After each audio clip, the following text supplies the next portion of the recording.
Olá pessoal, sejam bem-vindos a mais um episódio do podcast IPEJAB. Meu nome é Conrado Henrique, sou aluno pesquisador do IPEJAB. Olá pessoal, boa noite. Eu sou a Marjorie Petrelli, eu sou aluna, coordenadora e pesquisadora do IPEJAB. E antes de apresentar nosso convidado de hoje, eu gostaria de agradecer ao professor Adriano, que está sempre acompanhando a gente aqui, ajudando na conciliação, né, com os entrevistados, e a Faculdade São Luís por ceder o estúdio que a gente sempre vem gravando. Bom, e hoje o nosso convidado é o Júlio César Berlingieri, coordenador e docente do curso de pós-graduação MBA em Controladoria e Finanças do Centro Universitário Unifafib e docente da Faculdade de Educação São Luís de Jabuticabal. Prazer, professor. Prazer é meu, Conrado. Prazer, Marjorie. Tudo bem? Tudo jóia. Bom, antes de novo também, fazendo uma breve interrupção, eu gostaria de falar um pouquinho sobre o IPEJAB, que é um instituto que fica localizado na sede da ACIAGE, lá no centro da cidade aqui de Jabuticabal, associado à faculdade da Unesp, e nós realizamos pesquisas para a população e para empresas também. Bom, neste momento, inicialmente a gente precisa agradecer também os nossos parceiros, porque eles viabilizam todos os nossos projetos, inclusive o nosso podcast, né? Então fica aqui o nosso agradecimento à Cerâmica Stephanie, KND Consultoria e Treinamento, Realiza Empreendimentos Imobiliários, Óticas Carol, Elige Organização Contábil, Uniodonto, Beralto Costa Contabilidade Empresarial, Lojas Certeza Magazine, Lojas Certeza Baby, Corfor Organização Contábil e Master Contabilistas Associados. Bom, para dar início à nossa conversa aqui, professor, mais uma vez, prazer ter o senhor aqui no nosso episódio. Então vamos lá. Júlio, começando pelo início da sua trajetória, o que te motivou a escolher a economia como área de formação e como essa escolha evoluiu até um doutorado em geografia? Então, pois é, né? Em todo o meu ensino fundamental, ensino médio, sempre gostei muito de escrever. Sempre adorava escrever, sabe, fazer redações. Minhas redações estavam entre as melhores, as redações da turma, sabe? Sempre tive esse gosto por escrever e eu lia muito também. Lia muito jornal. Meu pai assinava jornal, assina até hoje. Então, desde criancinha, eu tinha em casa jornais, livros. E eu sempre quis fazer jornalismo. Sempre quis ser jornalista, sempre. No último mês, praticamente, do ensino médio, quando eu estava naquela fase de inscrição para o vestibular, né? Geralmente ali agosto, setembro, que vai ter que se inscrever para o vestibular. Naquele mês, do nada, eu mudei para economia. Né? Por quê? Eu pensava assim, olha, jornalista, eu vou trabalhar onde? Vou trabalhar em estados maiores e eu vou saber fazer o que exatamente? Né? E eu achava que eu tinha que fazer alguma coisa especializada para depois talvez ser jornalista. Então, na minha cabeça, eu queria fazer um curso para entender o porquê das coisas, né?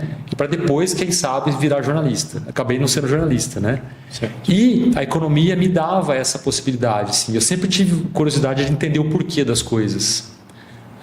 Questões econômicas. Por que o Brasil é um país com problemas? Por que aqui tem desigualdade de renda? Por que tem rico? Por que tem pobre? Por que as empresas fazem isso, aquilo? Né? E a economia é uma área que tem um pezinho na humanas, né? Muita política, muita história, e também tem um pezinho nas exatas, né? Estatística, matemática, é uma área que une as duas grandes Sim. áreas, né? Eu sempre sempre gostei de matemática também, né? Não tanto quanto história e geografia, mas sempre gostei de matemática, de estatística, de números, é uma coisa que eu sei lidar razoavelmente, então me interessou a economia. Aí prestei vestibular, fui aprovado na Unesp, né? Fiz o mestrado, depois eu fiz a graduação, depois eu fiz o mestrado, né, na própria Unesp em História Econômica. Né? Eu pesquisei a indústria de filtros de barro no Brasil, porque Jabuticabal é uma cidade que tem uma aglomeração de empresas de filtros de barro. Né? Acabei estudando como que se organiza esse setor. E depois fiz o doutorado em Geografia. Né? Falei sobre desenvolvimento local no meu doutorado. Tudo relacionado um pouco à economia. Né? Porque as pessoas podem achar história, o que tem a ver história com a economia? Tudo a ver. Né? Tem muito a ver história com a economia.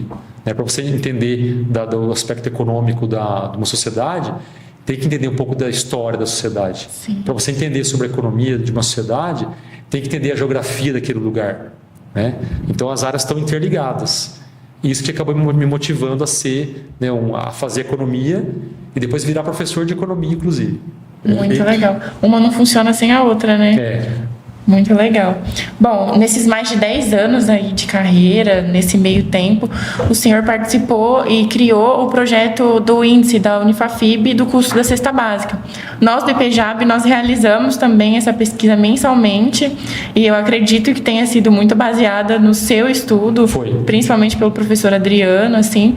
Mas como você acha que isso impactou a população e você acha que essa pesquisa deveria ser mais reconhecida? Porque é um índice bem interessante. Como surgiu essa ideia? Uma das coisas que a gente faz enquanto economista é tentar entender como que os preços mudam, né? Como que os preços evoluem. E existem os chamados índices de preços, índices de inflação. Né? E esse índice da cesta básica é um tipo de índice de inflação, só que da cesta básica. Você falou aí 10 anos de carreira. Na verdade, a minha carreira tem mais de 20 anos já como professor, né? Já tem mais de 20 anos. Mas esse índice, ele durou mais ou menos uns 15 anos, esse projeto lá em Bebedouro, e também foi feito em Jaboticabal também na Faculdade de São Luís, durante alguns anos também. Né? Então, esse projeto foi iniciado por um professor chamado Cláudio Miranda, que hoje é professor da USP de Ribeirão Preto, né, da área da contabilidade. E esse professor teve a ideia de lançar lá na Faculdade de Bebedouro esse projeto. Nesse índice, a faculdade aceitou a ideia, começamos a fazer as pesquisas. Né? Chamamos os alunos para poder coletar os preços, criamos uma metodologia de cálculo, né? E colocamos as coletas de preços, os alunos iam fazer a coleta de preços no supermercado, criamos um monte de metodologias assim, sólidas para poder ter um bom resultado. Né? E passamos a divulgar esse índice para a população, tanto em Bebedouro quanto em Jaboticabal também durante um certo tempo. E é muito legal esse projeto porque as pessoas passam a ter contato com o índice, porque a gente fala índice de preço, inflação, a gente só sabe a inflação do Brasil, IPCA, IGPM. Sim. E as cidades menores, que Jaboticabal, Bebedouro, nunca tiveram um índice de inflação, né? Mesmo que fosse da cesta básica, nunca tiveram isso. Alguém falando quantos preços estão subindo naquela cidade especificamente.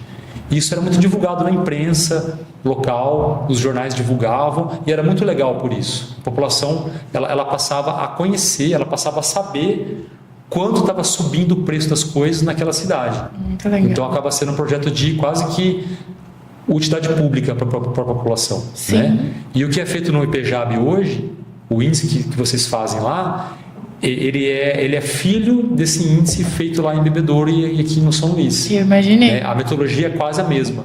Quase a mesma. Foi meio importado, né, da faculdade, e é legal porque continua vivo o projeto, né? Sim. Vocês continuam fazendo o projeto e é bem bacana. Há mais de 5 anos. A população tem a noção de como que os preços estão variando na cidade, não só a cesta básica, como também às vezes preços em datas específicas. Exato. Né?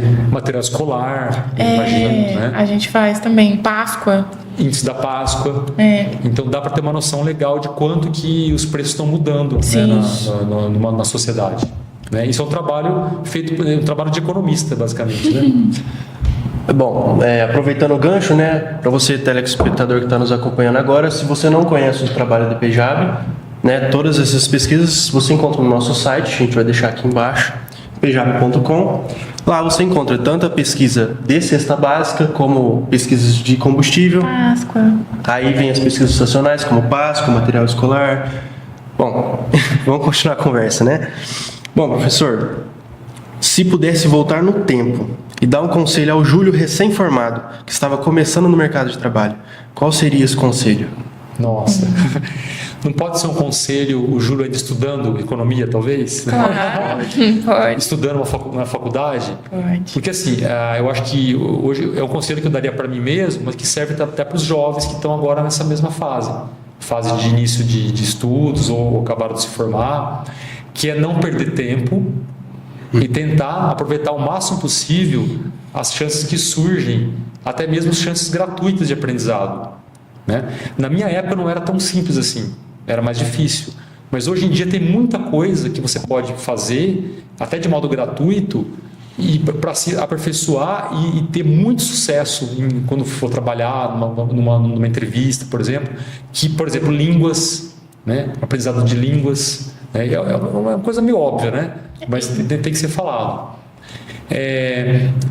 Pacotes de computação, de dados, né? Você falava muito em Excel, né? Agora tem Power BI, por exemplo, né? Hoje em dia tem o Power BI, que é até mais avançado que o Excel em alguns aspectos, e as empresas pedem pessoas que saibam lidar com isso, né?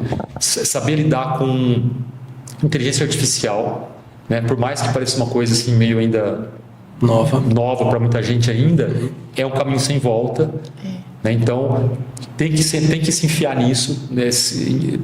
Não tem jeito, tem que entrar nisso, tem que se conhecer sobre isso. Então, que conselho que eu daria, né, para esses jovens? Tentar aprender essas coisas à parte, vamos dizer assim, do currículo normal de uma faculdade. Você não vai aprender na faculdade, às vezes, algumas coisas, né, que eu falei. Né? É a coisa que tem que buscar fora. Sim. Mas dá para buscar. E você tem um diferencial muito grande na hora de você ir para o mercado de trabalho. Claro. Tendo esses conhecimentos assim, adicionais. Né? Como eu falei, Power BI, Excel, línguas, de repente cursos que grandes universidades dão, que são gratuitos até, gera certificado. Né? Tem curso da Fundace, da FGV, até mesmo do Sebrae. Né? Você faz cursos, sabe?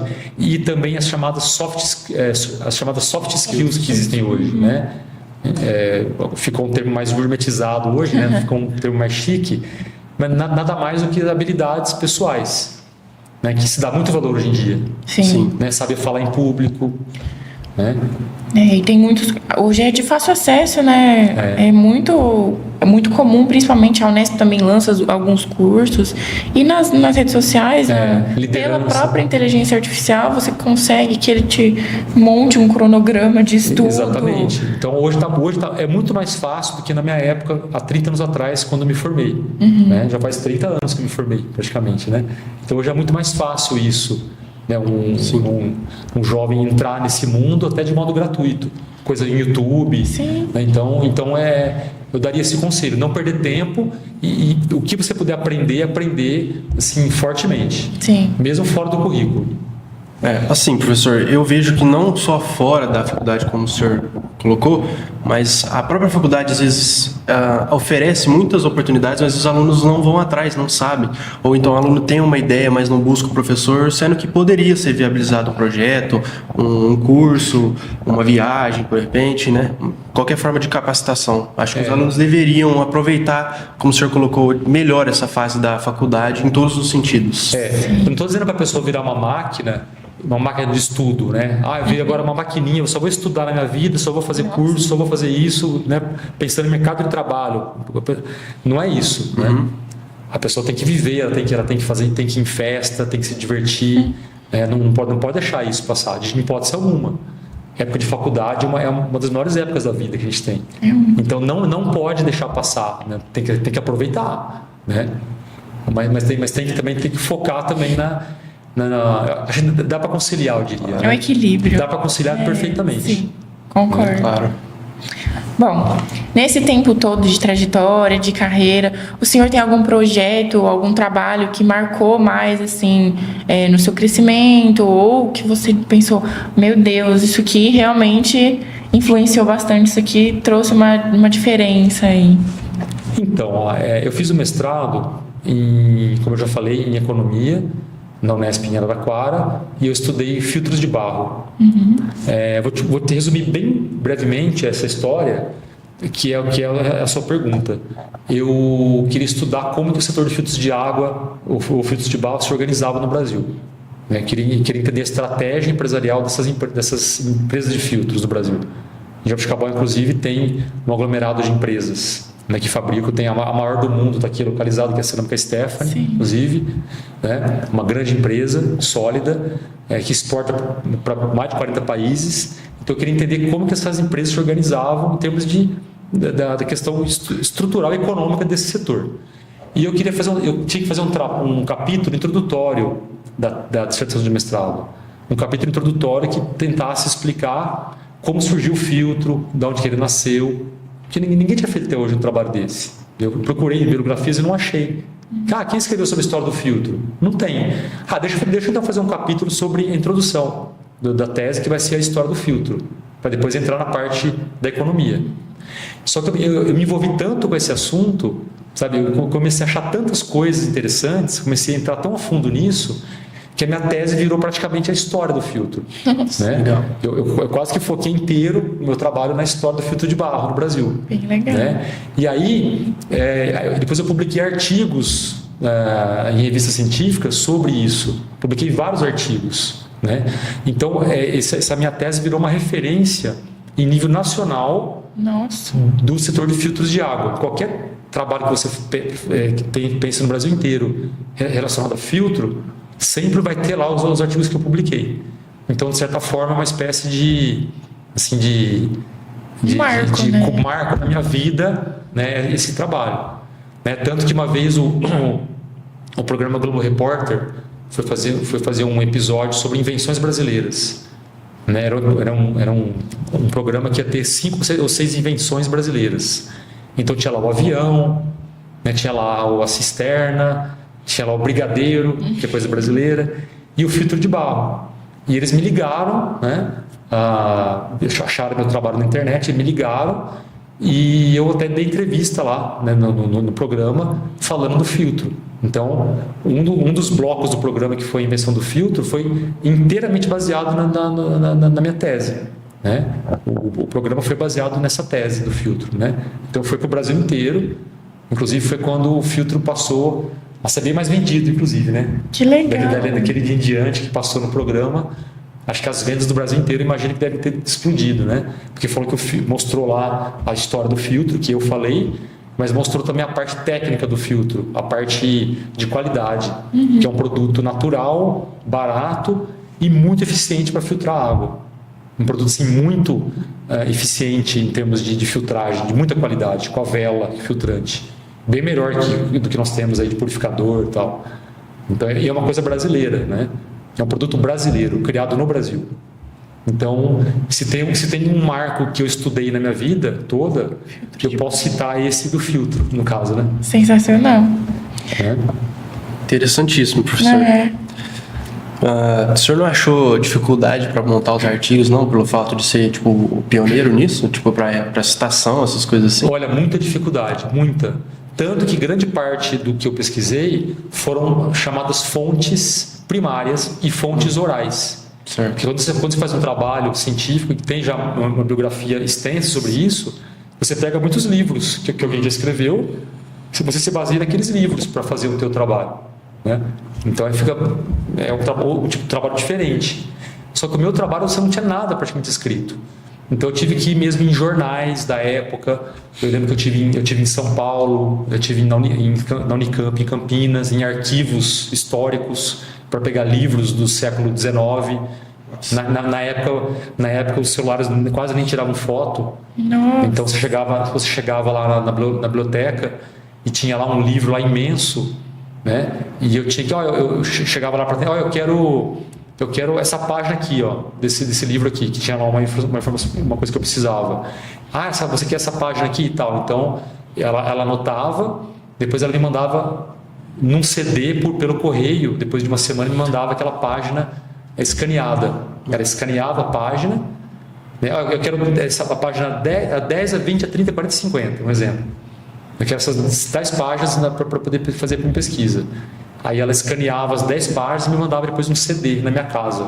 Meu Deus! Quer dizer, hoje em dia você chega lá e só você tirar a foto, né? Você tiraria a foto da página e estaria resolvido. Nossa! Então eu usei muitas fontes primárias e fontes orais. O que é fonte oral? Entrevista. Eu entrevistei muitos ceramistas aqui da cidade. Hoje todos eles estão mortos praticamente, né? Já passaram mais de 20... A minha tese tem mais ou menos uns 20 anos que ela foi feita, né? Eu defendi em 2004. Então tem 21 anos aí. Então na época esses ceramistas já eram idosos naquela época. Nossa. Então a maioria já está falecida hoje. Mas eu entrevistei muita gente naquela época. Entrevista mesmo, sabe, de gravar entrevista, de pegar informação com o que o cara falou. E foi quase que um trabalho de historiador, né? Praticamente. Basicamente um historiador. Um trabalho de história, praticamente. Seu trabalho é usado como referência para próximos trabalhos. Exatamente. Eu perguntei justamente porque a nossa dificuldade nos trabalhos da escola é realmente achar um artigo de relevância, um artigo que for classificado um bom artigo, para você ter uma boa referência no seu trabalho e tal, mas o senhor, no caso, não tinha nada, né? Não tinha quase nada. Por isso perguntei, por isso a curiosidade. Então eu tive que ir atrás de outras fontes, né? Legal. Bom, e no cenário atual da educação superior, quais são os maiores desafios para formar os profissionais preparados para o mercado financeiro e de gestão? Essa pergunta é difícil, né? Porque a gente, que é professor há muitos anos, a gente percebe que está, infelizmente, eu vou dizer que é uma informação, uma opinião assim negativa, infelizmente, né? Que hoje em dia as novas gerações elas estão mais difíceis de você ensinar e de aprender, porque eles não leem quase nada, né? As gerações novas não leem, elas não têm muito interesse às vezes em textos mais longos, sabe, em aprofundamento. Sim. E é muito imediatista. Né?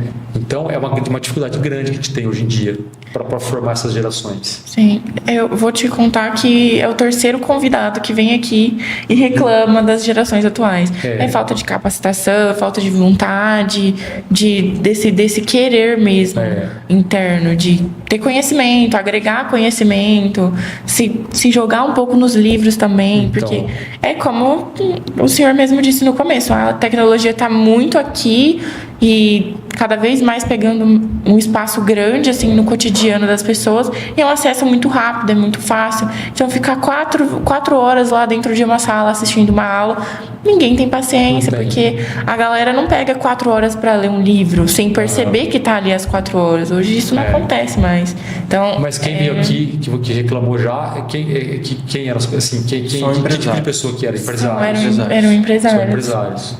Sim. Tinha um que ele fazia parte da recrutação, né, para dono de empresa, o Thomas da Ice by Nice, e ele comentou que para conseguir empregar as pessoas ou até escolher, falta capacitação no pessoal. E assim, é triste saber Eles disso. falam muito da chamada geração Z, né?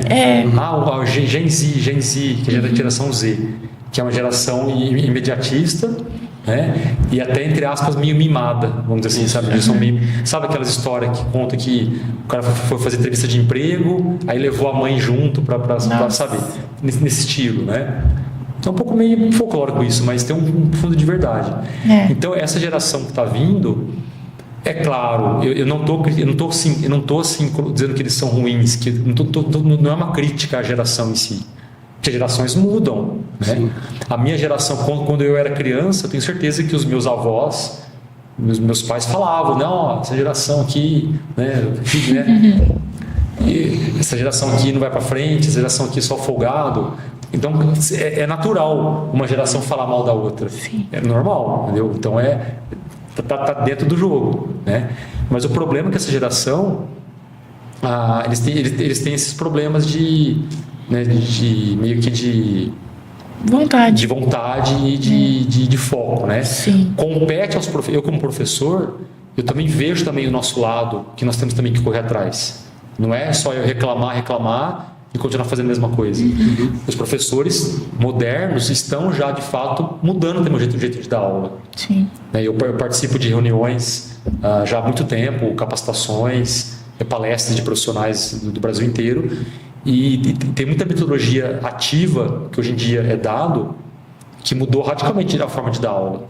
A aula que eu dou hoje é totalmente diferente de uma aula que eu dava há 10 anos atrás. Mudou muito. Imagina. Hoje em dia a gente tenta fazer com que o aluno coloque a mão na massa. Ele faça as atividades em sala, ele tente resolver problemas. Né? Estudo de caso, esse aqui, né? Esse aqui é um estudo de caso. Então vocês vão resolver aqui em grupos. Vocês precisam apresentar a resolução para todo mundo, vai ter um debate. Então, uma das coisas que nós estamos nos movimentando é isso. É tentar mudar a forma de dar aula um pouco, né? Mas mesmo assim, mesmo tentando mudar, tentando fazer, virar de ponta cabeça às vezes, mesmo assim tem muita gente que não está afim. De aprender, infelizmente. É sempre assim. Apesar de tentar influenciar, é sempre assim. Bom, como professor e coordenador de um MBA, o que o senhor acredita que seja mais impactante, que seja mais relevante agora para o meio empresarial, para esses alunos saírem da faculdade, isso aqui impacta mais? Quais são essas características ou até essas faltas que são perceptíveis no momento? Pensando um pouco mais agora na gestão, pensando assim um pouco um lado mais um pouco da administração de empresas, né, que é o foco. Por exemplo, o aluno se forma, né, ou faz um MBA, faz uma pós, vai trabalhar. O que se fala mais sobre isso? São as próprias soft skills, que eu tinha comentado agora há pouco. Então, nós temos as hard skills, que são aquelas habilidades técnicas. Sim. Então, o cara saber fazer um balanço patrimonial, saber fazer uma demonstração financeira, saber fazer uma análise de viabilidade econômica de um negócio, né? Saber analisar um dado estatístico. Isso são as hard skills, habilidades técnicas. Mas aí, o que está emergindo cada vez mais são as soft skills, né? Que são as habilidades, digamos, se fala softs, né? Aquelas habilidades... não é muito soft, né, no sentido de tranquilo, né? Mas no sentido de habilidade que não é técnica. Sim. Habilidade de falar em público, de ter um bom relacionamento interpessoal, né? Habilidade de liderança, de trabalhar em equipe. Isso é muito importante. A gente vê nos cursos que estão chegando agora, né? Nós temos projetos de extensão, então uma turma trabalha com a outra, querendo ou não. E o pessoal que vem agora, eles querem muito fazer sozinhos. Eu vou fazer rápido, então eu vou fazer sozinho para terminar isso aqui. Aí eu não comunico meu grupo. É difícil, mas nós que viemos antes, a gente pega, olha, você está fazendo administração, você pode ser um futuro economista, uma pessoa assim. Então você precisa ter uma paciência, uma calma, trabalhar em equipe, saber se comunicar. A gente trabalha bastante isso, porque as gerações que vêm, parece que cada vez que entra uma turma nova, mais a gente está regredindo nesse assunto de trabalhar em equipe. Vocês são alunos de qual ano? Nós somos da 023, 2023. Terceiro ano. Terceiro ano já. Terceiro ano. Sim. O ano que vem já estão formando. Na Unesp a gente termina em 4 anos e meio, em 2027. Tá, exatamente. Isso. Então um pouco mais do metade do curso, né? Sim, graças a Deus. Legal.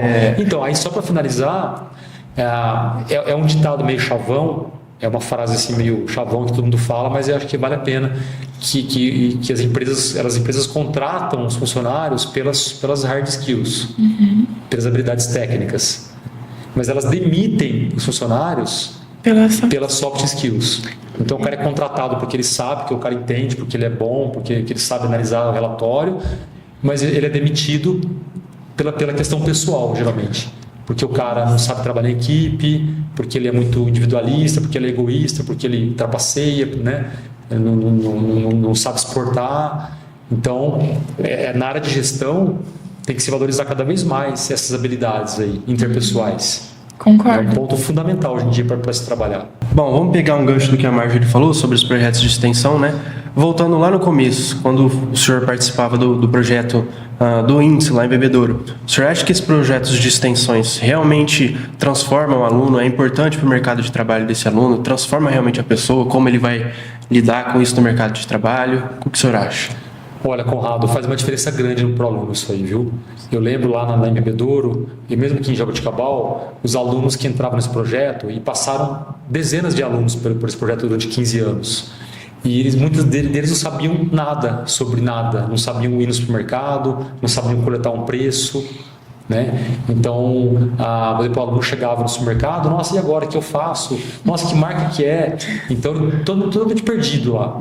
Então, quando a gente treinava o aluno para fazer a coleta de preço, aí que ele começava a entender como funcionavam as coisas. Tinha diferença de preço, né? Como que se fazer uma coleta, tinha que falar às vezes com o gerente do supermercado, às vezes trocava o gerente do supermercado e o gerente chegava, por que você está fazendo coleta de preço aqui? Porque quem te autorizou? Então o aluno tinha que conversar com o gerente, explicar, né? Então envolve um contato com pessoas estranhas, né? Envolve você digitar preço, trabalhar com Excel, entender um pouco de estatística. Então esses conhecimentos do projeto de extensão acabavam ajudando nas próprias aulas que os alunos tinham. Eles passavam a ser alunos mais focados porque eles tinham a visão prática de alguma coisa. Economia, matemática, estatística. Então eu diria que esses projetos de modo geral acabam assim, mudando bastante a vida do aluno, né, para melhor. Perfeito. Bom, eu e a Marjorie, a gente pode falar da nossa própria experiência, né? No caso, a gente aprendeu ali, melhorar nossas habilidades no Excel e tudo mais, mas justamente essa parte de pesquisa, que é passada na teoria na faculdade para a gente não tem uma visão tão ampla assim. Agora, quando a gente foi para os projetos de extensão dentro do IPJAB e começamos a lidar com isso, a aula de estatística mesmo ficou muito mais clara. Passa a fazer sentido, né? Aqueles Sim. números. A gente, tanto para poder fazer as pesquisas para os clientes, a gente aplicava o que a gente aprendia da aula. Só que aí chegava na aula depois, às vezes a professora perguntava pra gente, tipo, como é que vocês fazem lá tal? E a gente que ajudava os outros alunos, né? Isso é muito legal. E principalmente nas habilidades de comunicação também, né? Você entra lá muito fechado. Você é um passarinho que acabou de cair ali do ninho. Aí o Adriano vem, te coloca ali no meio. São vários empresários. Então, essa questão de estar no meio mesmo. Eu acho muito importante o estágio, o programa de extensão para o aluno que está na faculdade. A própria divulgação desses projetos também ajuda, porque você fala no jornal, fala numa rádio, dá uma entrevista ao vivo às vezes, olha que coisa legal. Imagina um aluno falando ao vivo, numa rádio, ou mesmo numa televisão. Exato. Por exemplo, se fosse o caso. E é uma habilidade para poucos isso. Sim. Pouca gente tem essa habilidade. Fizeram uma pesquisa um tempo atrás que eu li, os maiores medos das pessoas que existem, sabe? Medo de ataque de tubarão, medo de morrer, medo de cair de uma altura. O medo que mais ganhou é o medo de falar em público. É loucura. Colocar a pessoa lá no microfone com 1000 pessoas ouvindo, com 100 pessoas ouvindo. Tem pessoas que têm crise de pânico. Então, e para a área de gestão, não pode ter isso aí, não pode ter esse problema, né? Quem é da área de gestão não pode, né? É igual o médico não pode ver sangue, né? Exato. É meio um problema, né? Bom, para dar continuidade nesse assunto, o senhor já esteve em vários projetos, já criou, já teve várias ideias. Teve algum que impactou de forma negativa, que no meio do caminho pensou, nossa, isso aqui eu acredito vai ser meu maior fracasso, o que eu estou fazendo, de onde eu comecei, para onde eu vou? Olha, nunca pensei nisso, viu? Pra te falar a verdade. Eu não sei te dizer, te confesso que eu não sei te dizer. Eu tive já artigos que eu escrevi, baseados nas minhas pesquisas, artigos que não foram publicados, que eu mandei para a revista, submeti, as revistas não aceitaram, e depois eu mudei o artigo, aí fui aceito em outra revista. O que eu posso dizer de fracasso? É o que eu tenho para falar de fracasso. Na minha carreira. Fracasso é muito forte, foi um deslize. Eu queria transformar a minha tese do filtro em livro. Então eu mudei um pouco o formato da tese, uma linguagem um pouco diferente, mais tranquila, né? E aí eu submeti para algumas editoras, o rascunho, os originais, para transformar em livro. E sempre vinha o parecer, olha, muito interessante, é ótimo, muito bem escrito, parabéns, só que não tem apelo editorial, não tem apelo de vendas, uma coisa que não vai vender muito. Então eles negavam.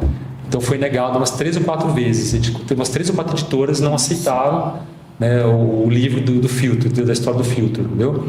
E aí o tempo passa, você começa a ter outras prioridades, outros projetos, comecei a fazer do doutorado e acabei esquecendo, acabei deixando para trás essa história de fazer um livro sobre o filtro de água, Então é uma coisa que eu ainda tenho, assim, uma coisa que sabe que está lá guardado ainda lá. Uma realização pessoal que não se realizou ainda. Que pode ser que um dia se realize, Mas aí depois, quando veio o Globo Repórter, aí eu fiquei realizado. Porque eu falei, tá vendo? Ninguém aceitou fazer o livro, publicar o livro, mas pelo menos saiu no Globo Repórter, então o Brasil inteiro teve reconhecimento, mesmo que foi por um programa só, um programa único, o Brasil inteiro viu, Então o livro poderia vender lá quantos exemplares?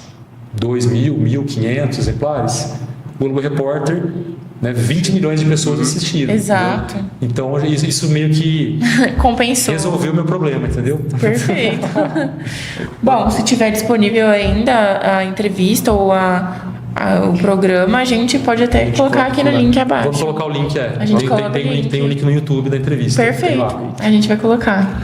Bom, apesar de ter sido uma frustração ali, professor, eu acredito que a carreira, como a gente está vendo aqui nessa conversa, a carreira do senhor já é um tremendo sucesso. Então, recompensou muito bem. Professor. Professor é bem sofrido, mas é recompensador também. Eu entendo. Eu tenho uma em casa. Bom, para encerrar, qual mensagem você gostaria de deixar para os estudantes que estão se formando agora e para aqueles que ainda estão escolhendo o caminho profissional? Olha, eu tenho filhos, né, que estão nessa fase. Um deles está nessa fase aí, né, de estar no ensino médio. Um já faz faculdade, está fazendo administração, né? Na Unesp, em Araraquara, inclusive, né? Começou o ano passado. E ele é um daqueles que não gosta de ler muito, não. Que a gente comentou aqui agora há pouco. Sim. A geração disso, a hora que ele vê aqui a entrevista, ele vai dar risada, né? Ele não gosta, é um dos que não gosta de ler. Tem que sempre pegar no pé ali, né? Mas enfim, né? E o outro está no ensino médio e ele está nessa fase que você perguntou, né? O que eu diria para ele? O que eu diria para essas pessoas que estão nessa fase? Tentar buscar o máximo possível de informação, que é uma coisa óbvia, mas tentando ir mais a fundo e mais na prática. Ou seja, uma coisa que eu não tive a chance de fazer na minha época, que é assistir aula. É uma coisa tão banal, porque na minha época a gente tinha lá o Guia do Estudante, da Editora Abril, né? O guia do vestibular, né? Vocês não devem ter ouvido falar nisso. Então você ia na banca de jornais e revista e comprava um livro, um guia. Então tinha lá as páginas com as profissões. Nossa, eu quero ser nutricionista. Nossa, o que faz um nutricionista? Aí você ia lá na página, né? E ele lia lá 2 páginas falando sobre isso. Não tinha internet para você pesquisar, era livros. Ou você ia falar com o nutricionista. Quero saber a diferença entre engenharia mecânica e engenharia civil. Qual que é a diferença? E você ia pegar lá no livro da Editora Abril, no Guia Estudante. Hoje mudou radicalmente. É outro mundo hoje. Você tem hoje a internet, né? Você pode pesquisar milhões e milhões de pessoas falando sobre isso a tempo real. E algumas faculdades, inclusive em Bebedouro tem esse programa, você pode assistir a aula. Então você se matricula. Aliás, você se inscreve lá pelo site. Eu quero assistir uma aula de botânica no curso de biologia. Eu quero assistir uma aula sobre direito penal no curso de direito. Que legal. E você vai lá e assiste a aula do professor. A melhor coisa que tem é isso. Né? Então você se sente ali como sendo um estudante. E eu tenho pessoas que fizeram isso já que eu conversei, pessoas que queriam fazer um certo curso e depois desistiram. Desistiram, assisti lá 3 aulas daquele curso, fui em 3 aulas diferentes, professores diferentes, e não me identifiquei. Achei que era uma coisa e a outra. E hoje essas pessoas estão fazendo outros cursos e estão gostando. Entendeu? Então aquela experimentar o gostinho lá da aula funcionou. Muito legal. Então é uma coisa que eu deixaria como dica para quem está pensando em prestar vestibular, está nessa fase de decisão. Converse com pessoas formadas, com profissionais, mas vai assistir aula. Excelente. Eu quero prestar vestibular lá na USP de São Carlos, na Unesp, sei lá, de Botucatu, né? Unesp de Araraquara. Vai lá, fala com o professor, coordenador, pergunta se pode assistir aula lá. Né? O meu filho assistiu uma aula do Adriano lá. Que legal. Faz uns 2 anos lá. Né? Meu filho e mais um amigo dele assistiram uma aula de contabilidade, acho que era de finanças ou contabilidade, não sei, com o Adriano lá na Unesp, legal. Por exemplo, que foi permitido pela coordenadora. Né? Eles são bem abertos para isso. A professora Andréia permitiu, então foi uma experiência muito legal que eles tiveram. Então, teve inclusive 2 alunos que assistiram uma aula nossa de contabilidade. Não sei se venha a ser o seu filho, mas... Pode ter sido. Mas faz 2 anos atrás? Faz, nós entramos em 2023. Então pode ser que sejam eles. Eu acredito que seja mesmo. Deve ser então. E era numa aula do Adriano. Então pode ser. Que coincidência. Então foram eles então. Eu também acredito. Foi 2023 que eles assistiram a aula. Foi. Então foi. Segundo semestre de 2023. Foi com a gente. A aula do Adriano, acho que de contabilidade. Isso. Tava falando sobre balanço, uma coisa Sim, assim. é com a gente mesmo. Então você estava na sala. Sim. E ele assistiu, olha, ele estava lá então. Legal. Muito legal. Então, Bom, muitíssimo obrigada, Júlio. Foi uma conversa muito rica, a gente aprendeu demais aqui com o senhor. Foi um prazer conhecer um pouco da sua história, da sua trajetória.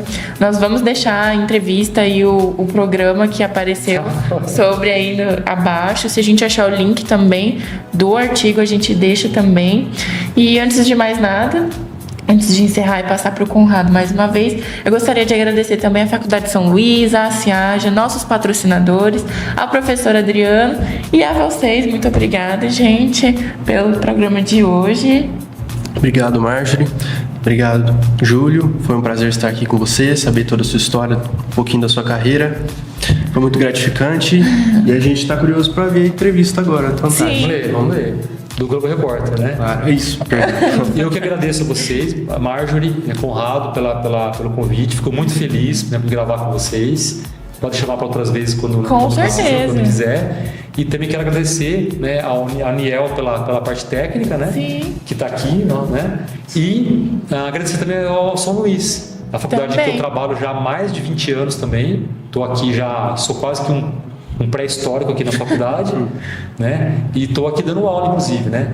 Estou aqui quase que no período de aula aqui com os alunos lá e gravando aqui. A gente agradece Então, muito por agradecer isso. ao São Luís pela oportunidade e a vocês e ao IPJAB pela iniciativa, que é muito legal. Muito Nossa. bacana ter esse tipo de iniciativa. A gente agradece. Sim. Muito obrigada a todos e até o próximo. Até a próxima.